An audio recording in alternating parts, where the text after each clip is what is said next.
Init ang usapan ngayon sa posibilidad na magsama sa isang proyekto sina James Reid at Catherine Bernardo matapos parehong magbalik telebisyon ang dalawa.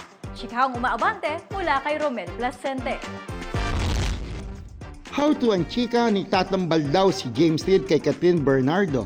Ngayong magbabalik na rin kasi sa telebisyon si Catherine bilang isa sa judge ng Pilipinas Got Talent ay inanunsyo rin ni James na babalik na siya sa Kapamilya Network.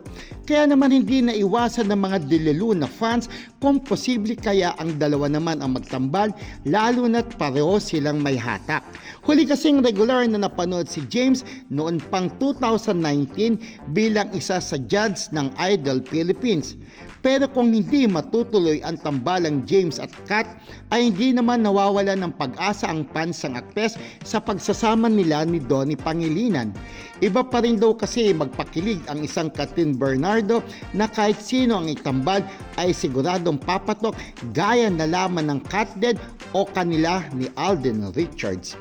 Walang kasing init ang chika. Ako si Romel Placente, ang inyong paboritong hot talker ng Abante Radio. Ito ang balitang mabilis, mabangis at walang mintis.